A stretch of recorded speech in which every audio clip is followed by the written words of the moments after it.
Right now, the obstacle stood motionless, his gaze avoiding Sunny's as his hand rested on the sword handle.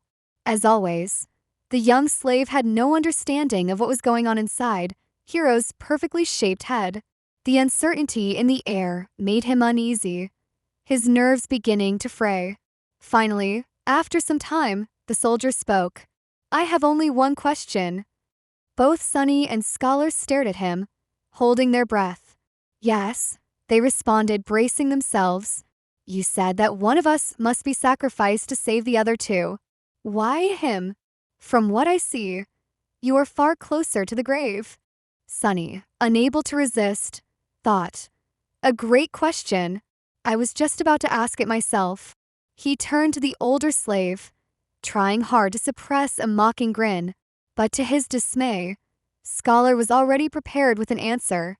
Before the first attack, he was already bleeding because of your senior's whip. During the attack, he was drenched in the blood of a fellow slave. His cloak, too, was soaked in it when the previous owner died. The boy already reeks of blood. Keeping him alive will put us in danger. That's why he is the best choice. Sunny's grin faded instantly. "Curse you and your big brain." Scholar's reasoning was appallingly solid. Hero listened, his expression darkening with every word. Finally, he looked at Sunny, a dangerous light gleaming in his eyes. "That is true." Sunny felt his throat dry up. Cold sweat ran down his spine, his body tense and ready for action. But just as quickly, Hero smiled. "Your logic is almost unassailable," he said calmly, unsheathing his sword.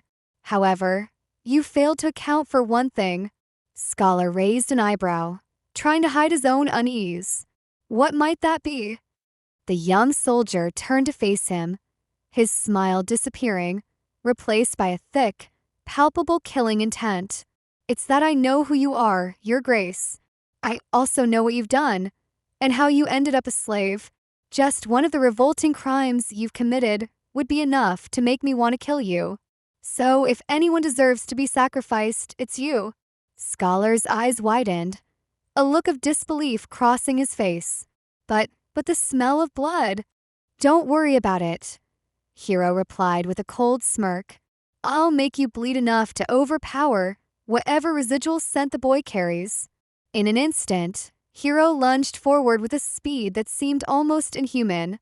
Scholar barely had time to react before his leg was broken with a single strike from the flat side of Hero's sword.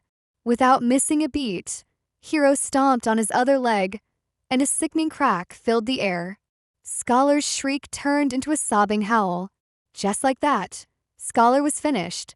The brutality of Hero's actions was in such stark contrast to his usual grace that Sunny felt a chill run through his veins. It was terrifying. Hero gave Sunny a calm look, his tone placid. "Wait for me here." Then he grabbed the older slave and dragged him down the path, soon disappearing behind a rock outcrop. After a few minutes, horrible screams echoed through the wind. Left alone, Sunny trembled, still struggling to believe how quickly Scholar's demise had come and how ruthless it had been. Some time later, Hero returned, acting as though nothing had happened. But it was exactly that normalcy that unnerved Sunny the most. Hero sifted through Scholar's rucksack, tossing most of the firewood aside, and then threw it over his shoulder. He turned to Sunny, indifferent, and said, "Let's go. We need to hurry." Not knowing what to say, Sunny gave a small nod and followed him. Now, only two of them remained. It was a little silly, but Sunny suddenly felt an overwhelming sense of loneliness. The stone path was easier to walk on than the mountain wall, and he even had time for unnecessary thoughts. A strange sadness settled in him. It was as if he could sense that the end of this nightmare, whatever it was drawing near. They walked in silence for a while before Hero broke it. "Don't feel guilty about what happened. It's not your fault. The decision was mine and mine alone." The young soldier was a few steps ahead, so Sunny couldn't see his face. "Besides, if you knew this man's sins actually, it's better that you don't. Just trust me when I say that killing him was an act of justice. I wonder which one of us feels guilty, thought Sunny. These people, always trying to rationalize their actions, always desperate to maintain the illusion of righteousness, even while doing the most vile things.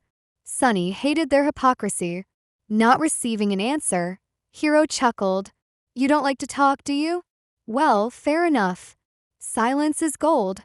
They didn't speak again after that, both absorbed in their own thoughts.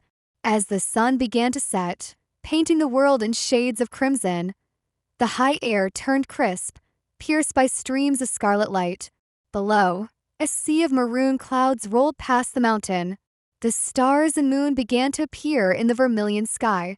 It was beautiful, but all Sunny could think about was how cold it would be once the sun was gone.